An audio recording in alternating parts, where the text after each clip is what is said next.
শুকন happy Holi. আমি আজকে হোলিতে একজনের বাড়িতে এসেছি। তো তারা আমি এসেছি বলে অ্যাকচুয়ালি অনেক কিছুই রান্না বান্না করছে, তোড়জোড় করছে। আমি বলেছি করতে হবে না, বাট তারা খুবই জোর জবরদস্তি করছে। তো অনেক কিছু রান্না করছে, আমি আলটিমেটলি তাদেরকে নিরাশ করতে পারলাম না। আমি বললাম, ঠিক আছে করো করো। তো তারা রান্না বান্না করছে ওইখানে, আর আমি ফ্রি ঘুরে বেড়াচ্ছি। তাই আমি ভাবলাম একটা ভিডিও বানাই। আমাদের ছোটবেলার হোলিটা ছিল হচ্ছে গিয়ে রং খেলা। আমাদের হোলি মানে, আমি যেটা ছোটবেলা দেখেছি, হোলি মানে মেন মোটিভ ছিল আবির খেলবো।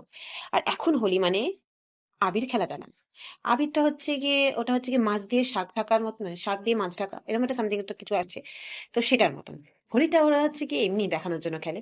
অ্যাকচুয়ালি জল কে কতটা কিনতে পারবে, কত টাকার জল খাওয়া যাবে, রঙিন রঙিন জল, ওটাই মেন থাকে। ভাং আমাদের সময়, আমাদের আমরা যখন ছোট্ট ছিলাম তখন ভাং খাওয়া হতো। এখন ভাঙের মধ্যে জল মিশিয়ে দেওয়া হয়, রঙিন রঙিন জল। তো সেটাই এখন খাওয়া হয়, এটা হচ্ছে কি এখনকার হোলি। আমি জানি না কারা আমার মতন ওই হোলিটাকে এনজয় করেছে। যারা যারা এনজয় করেছে তারা কমেন্ট করো। আর চলো আমি তোমাদেরকে দেখাই যে এরা কি কি রান্না করছে।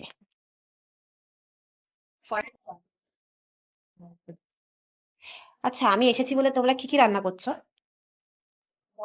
আজকে আমাদের বাড়িতে বিরিয়ানি, চিকেন কষা এন্ড বিরিয়ানি চিকেন কষা। এই যে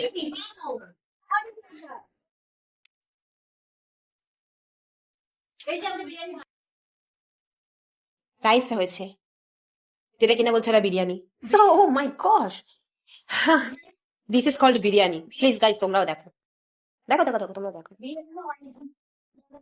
এই যে এটা নাকি বিরিয়ানি, একে বলা হয় বিরিয়ানি। দেখেছো তোমরা কখনো বিরিয়ানিটা?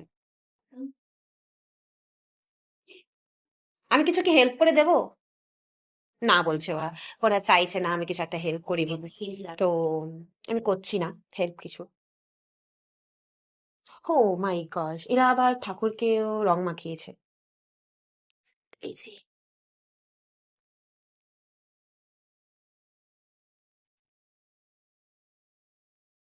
সো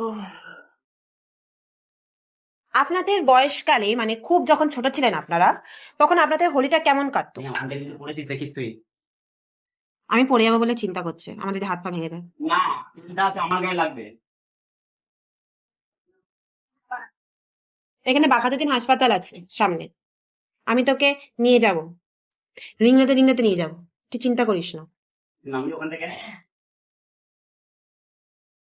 শুধু এই কটা জিনিসই রান্না হচ্ছে আজকে, আর কিছু না? ও, বিরিয়ানি মাংস চাটনি, ইন্টারেস্ট পেলাম না আমি শুনে। যাক, আমি একটু হেল্প করে দিই ওদেরকে। আমি একটু মিক্সারে ব্লেন্ড করে দিই। না না না, আমি আমি এইসব গরিবের খিচুর খেজুর মেজুর খাই না। আমি বড়লোক খেজুর ছাড়া খাই না। আমি মিষ্টি এনেছিলাম, তো সেই মিষ্টিটা ওদেরকে দিই, খাক। এনে মিষ্টি খান, আমি মিষ্টি এনেছিলাম। তো ঠাকুরের প্রসাদ। আমি এনেছিলাম, সেটা ঠাকুরকে প্রসাদ হিসেবে দিয়েছে। আপনি যখন ছোট ছিলেন তখন আপনাদের হোলিটা কেমন ছিল? I wants to know, India দর্শক ওয়ান্টস টু নো, 1 সেকেন্ড। টেল আমার মি। ছোটবেলায় হোলি বিভিন্ন জায়গায় বিভিন্ন রকম ভাবে কেটেছে। কারণ আমি ভাবছিলাম বাড়িতেই থাকতাম হোলিতে, আমি মা বাড়িতেও থাকতাম। তো মা বাড়িতে মারপিট করতে করতে হোলি খেলা হতো, বাদুড়ের রং দিয়ে হোলি খেলা হতো। আর আমাদের বাড়িতে সবসময় ভদ্রভাবে হোলি খেলা হয়, ওই একটু গায়ে একটু ছোঁয়ানো হয়, একটু পায়ে একটু লাগানো হয়, হোলি খেলা হয়ে গেল। ওটা হতো। আর শুধুমাত্র বাড়িতে একজনকেই পেতাম আমরা ওই রং মাখানোর জন্য, সেটা হলো আমার বাবা। আর কাউকে না। বাবাকে শুধু বসিয়ে ওই আবির রং যা ছিল সমস্ত কিছু ঢেলে দিতাম। এখন বাবাও রং খেলে না, রং খেলে না, আমাদেরও রং খেলা কেন? হয়। বাবার না রং খেলার কারণটা কি? তো বাবাকে জিজ্ঞাসা ওর করো। বাবার বয়স হয়ে গেছে এখন, তো বাবা এখন খেলতে পারে না।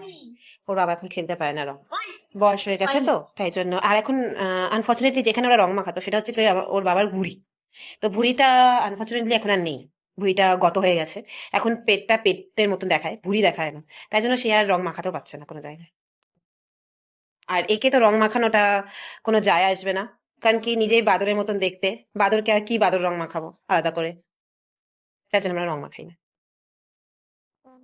এটাই আমাদের হ্যাপি হোলি।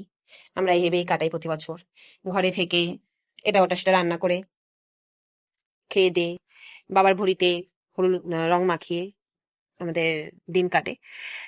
তবে বাকিরা এইভাবে রং খেলে, যেমন একটু, জানি না তোমরা কতটা দেখতে পাবে। এই যে এইভাবে রং খেলা হয় এখানে, আরো ভালো করে খেলা হয়, বাট সেটা খেলা হয়ে গেছে। রাস্তা দেখলে হয়তো তোমরা বুঝতে পারবে, রাস্তায় রং ভর্তি, আবির ভর্তি। এটা হচ্ছে গিয়ে এখন খেলা হচ্ছে, এরপরে জল খাওয়া হবে, জল খাওয়া খাওয়াই হবে। ওই যে শুরু হয়ে গেছে অলরেডি ডান্স। ওরা জল না খেয়েই করছে, এরপরে জল খেয়ে করবে। তো ইয়া, এভাবে রং খেলা হয়। এই যে আমি এটা বুঝতে পারি না যে সাদা রঙের জামা পরে কি লাভ? রং তো মাখিয়ে সেই নোংরা তো করবেই। সাদা রঙের জামা কাপড় পরিয়ে কি যে লাভ হয় আমি বুঝি না। নতুন জামা কাপড় কিনে আগের দিন সাদা রঙের কিনে ওটার মধ্যে রং আবির মেখে নোংরা করে দেয়, তারপর ওই জামাটা আর পরেও না। ওখানে কি মজা পায় আমি বুঝি না। নোংরা কালারিং এ জামা কাপড় পরতে হবে। দেখো সব সাদা পরে ঘুরে বেড়াচ্ছে। হুম। তো ইয়েস, এইভাবে আমাদের হ্যাপি হোলি হয়। তোমাদের কেমন ভাবে হোলিটা কাটছে সেটা বলো। Yes, সেটাই ছিল আমার ফার্স্ট ব্লগ ছিল এটা। জানি না আনতাবলি তো বকে গেলাম, ইন্টারেস্ট পাবে কিনা জানি না, but করলাম, মনে ইচ্ছা হলো তাই করলাম।